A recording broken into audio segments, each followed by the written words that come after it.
అందరికీ వందనాలండి. మరి మత్తయి శుభవార్త 19వ అధ్యాయం 16 నుంచి 20 వరకు ఇలా చెప్తుంది కదా బైబిల్. ఇదిగో ఒకడు ఆయన వద్దకు వచ్చి, బోధకుడా, నిశ్చయం పొందుటకు ఏ మంచి కార్యం చేయాలని ఆయన అడుగుగా, యేసయ్యను అడుగుగా ఒక యవనస్తుడు వచ్చి అడిగితే, అందుకు యేసయ్య అన్నాడు, మంచి కార్యం గురించి నన్ను ఎందుకు అడుగుచున్నావు? మంచివాడు ఒక్కడే, ఆ మంచివాడు యేసు ప్రభువేనండి.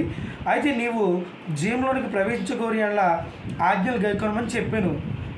అదేంటని అతడు ఏ ఆజ్ఞనైనా ఆయన్ను అడుగగా, యేసు అంటూ ఉన్నారు కదా, యేసయ్య యవనస్తుడు అడిగినప్పుడు, నరహత్య చేయవద్దు, వ్యభిచరించవద్దు, దొంగిలించవద్దు, అబద్ధ సాక్ష్యం పలకవద్దు, నీ తల్లిదండ్రులను సన్మానించుము అన్నవే అని చెప్పాను. అందుకు ఆ యవనస్తుడు, ఇవన్నీ నేను ఎప్పటి నుంచో అనిపిస్తున్నాను తండ్రి అన్నాడు, ముఖం చిన్నబుచ్చుకుంటే. అప్పుడు అంటాడు యేసు ప్రభు, నీవు ఒకటి కొదువుగా ఉంది, అదేంటంటే నీ ఆస్తిని బేదలకు అమ్మిచ్చేసి నన్ను వెంబడించని కోరినప్పుడు అతడు పరలోకంలో ధనం నీకు అధికమవునని చెప్పినప్పుడు, అయితే ఆ యవనస్తుడు మిగులు ఆస్తి గెలవాడు కనుక ఆ మాట విని వ్యసన పడి వెళ్ళిపోయాడు.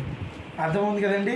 ఒక యవనస్తుడు యేసు ప్రభు దగ్గరికి వచ్చి, బోధకుడా, నేను నిత్యజీవి వెళ్ళాలి, పరలోక రాజ్యం వెళ్ళాలంటే ఏం చేయాలని అడిగినప్పుడు యేసు ప్రభు చెప్పిన మాట ఏంటంటే, నీ ఆస్తిని మరి పేదలకు ఇచ్చే, ఇంకోటి భూమి మీద అబద్ధ సాక్ష్యం పలికవద్దు, నరహత్య చేయవద్దు, దొంగలించవద్దు, వ్యభిచారించవద్దు, నువ్వు భూమి మీద బతుకుంటే నీ తల్లిదండ్రులు గౌరవించాలని చెప్పినప్పుడు, ఇవన్నీ ఎప్పటి నుంచే చేస్తున్నానండి, కొత్తదైన చెప్పండి అన్నాడు యవనస్తుడు.